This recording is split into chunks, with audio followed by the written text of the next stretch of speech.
अंजू की जिंदगी वैसे तो काफ़ी व्यस्त रही है, परंतु उम्र के 50वें पड़ाव पर आकर एक बार फिर से अपने अतीत का मंथन करने को मजबूर हो गई है। अब तक की जिंदगी से उसने क्या खोया और क्या पाया, इसी का हिसाब लगाने बैठ गई। उसके मन में सवालों की जैसे झड़ी लग गई है। वे सोचती है कि समाज के निर्माण में पुरुष और नारी का बराबर योगदान है। जिंदगी रूपी गाड़ी दोनों पहियों के संतुलन से ही चलती है। फिर पुरुष और नारी में इतना भेदभाव क्यों है? यह भी बात सच है कि हमारा समाज पुरुष प्रधान है। इसके कारण पुरुषों को सदा से ही सभी मामलों में वरीयता प्राप्त है।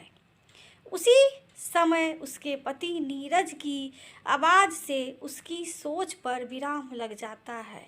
नीरज, अंजू, मैं दोस्त के यहाँ जा रहा हूँ, आने में देरी होगी।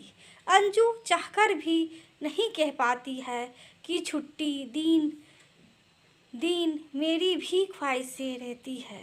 दिल की बातें जुबां पर लगाने में वर्षों लग गए। पुरुषों में धीरे धीरे बदलाव आने लगा है, परंतु आज की नारियां बहुत तेजी से बदल रही हैं।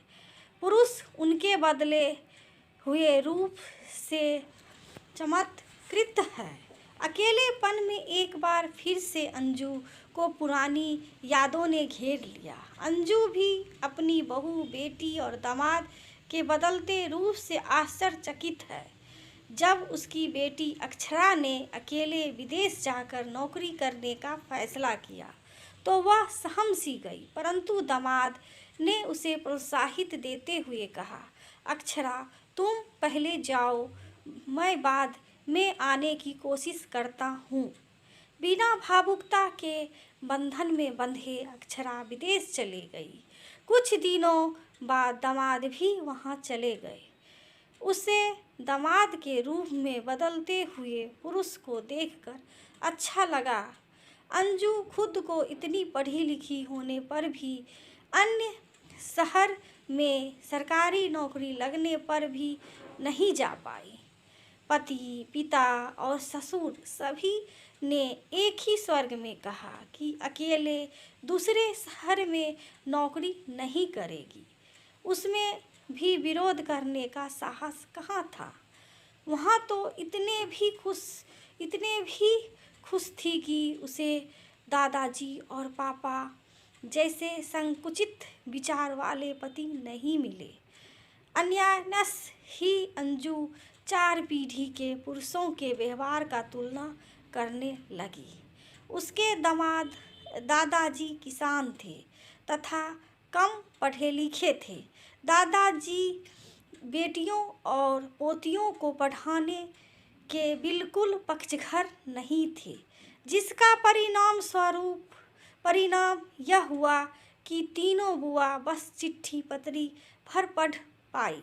उन्होंने तीनों बेटियों की शादी 15 वर्ष के अंदर ही कर दी। दादाजी की भावनाओं को उनके लिए कोई महत्व नहीं था। वे बस बच्चा पैदा करने और काम करने की मशीन भर थी। धीरे धीरे दादाजी का युग समाप्त हुआ। इस युग के पुरुष खुद को ही सर्वा समझते थे। उनके लिए नारी का अस्तित्व नाम भर को था। दादाजी के बाद पापा का युग आरंभ हुआ। इस युग के पुरुष पढ़ने लिखने लगे। इस कारण उनकी सोच में थोड़ा सा बदलाव आया। जहां उसके दादाजी लगातार 2 पोतियों के जन्म पर दुखी होकर 2 दिन तक भूखे रहे, वहीं उसके पापा ने बेटियों के जन्म पर कोई दुख दर्द नहीं व्यक्त किया। भले ही अंदर से जरूर दुखी थे। बाद में उसके भाइयों के जन्म पर काफ़ी खुश हुए थे। रूप से तो बेटा बेटी में भेद नहीं करते थे, परंतु परोक्ष रूप से बेटा बेटी में भी भेद स्पष्ट दिखता था। जहाँ वे दोनों बेटों की शिक्षा के प्रति सजग थे, वही तीनों बेटियों की शिक्षा के प्रति उदासीन। उन्होंने इंटर पास करते ही तीनों बहनों की शादी कर दी। यह अलग बात है कि अंजू तीनों बहनों ने शादी के बाद ऊंची शिक्षा हासिल की। उसके दादाजी ने अपनी बेटियों को बस अक्षर ज्ञान करवाया, तो उसके पापा ने अपनी बेटियों को इंटर तक की शिक्षा दिलवाई। गांव में दादाजी लड़कियों को कहीं बाहर नहीं जाने देते थे, तो शहर में उसके पापा तीनों बेटियों को स्कूल कॉलेज के सिवा कहीं जाने नहीं देते थे। अंजू बहनों को पापा के कठोर अनुशासन में रहने की आदत हो गई थी। उनमें कोई विद्रोह स्वर्ग नहीं था। उन्हें लगता था कि सभी पापा इतने ही कठोर अनुशासन प्रिय होते हैं। माँ के लिए भी पापा की इच्छा सर्वोपरि थी। हाँ, पापा अपनी इच्छा होने पर भी कभी कभार उन्हें घुमाने या सिनेमा दिखाने ले जाते थे। धीरे धीरे ही सही, पुरुष मानसिकता बदल रही थी। वक्त थोड़ा और आगे सरका, पुरुष का रूप थोड़ा और बदला। अंजू तीनों बहनों की शादी हो गई। उन्होंने पति रूपी पुरुष से कुछ छूट मिली, जैसे अपनी शिक्षा जारी रखना, अपनी इच्छाओं का इजहार करना। परंतु यहाँ भी पुरुषोचित बरकरार रहा। घर के कामों तथा बच्चों के पालन पोषण में उनकी कोई भूमिका नहीं थी। बस पैसा कमाना भर उनकी जिम्मेवारी थी। अंजू को इस युग के पुरुष की एक बात काफ़ी अच्छी लगी। भले ही वे अपनी पत्नियों से दोस्ताना व्यवहार ना रखते थे, परंतु उनका भी बेटियों के साथ काफ़ी अच्छा दोस्ताना व्यवहार हो चला था। जब कभी भी वह अपनी बेटी को अपने पापा के साथ सुख दुख बांटते, घुल मिलकर बातें करती देखती, तो उसे पुरुष के इस बदलाव रूप से काफ़ी खुशी होती और थोड़ी सी जलन भी। अंजू तीनों बहनों तो पापा के सामने एक शब्द बोलने का साहस नहीं कर पाती थी। सुख दुख बांटना तो दूर की कौड़ी लाने का समान था। वक्त थोड़ा और आगे सरका, पुरुष मानसिकता थोड़ी और बदली। उसका बेटा अक्षय बड़ा होकर नौकरी करने लगा, बहू भी नौकरी करने लगी। बेटे का पत्नी के साथ दोस्ताना व्यवहार, बच्चों के कामों में रुचि देखकर उसे महसूस हुआ कि भले ही आज की नारी तेजी से बदल रही है, परंतु पुरुष भी खुद को बदलने की कोशिश कर रहे हैं। अपनी पूर्व भूमिका को लेकर पुरुष भी दोषी नहीं है। पूर्व में पुरुष को देवता के पद स्थापित कर गया था और नारी उनकी दासी बन दी गई थी। पुरुष को रसोई में झांकने की इजाज़त नहीं थी। पुरुषों को रोने पर कायर समझा जाता था।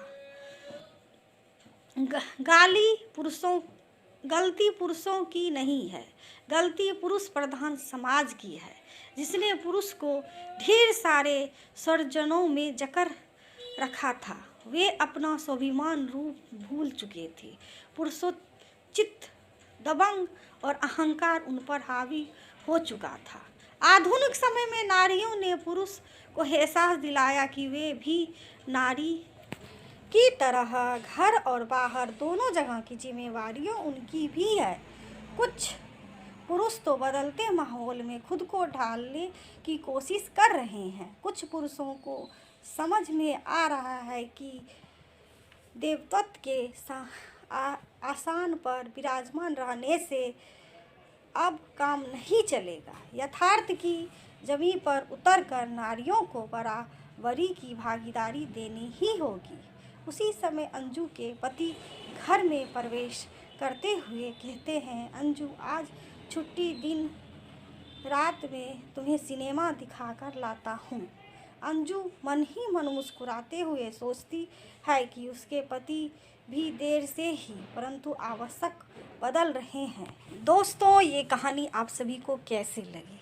यदि अच्छी लगी हो तो लाइक करिए, सब्सक्राइब करिए, शेयर करिए दोस्तों। वीडियो देखने के लिए आप सभी दोस्तों का थैंक यू, धन्यवाद दोस्तों।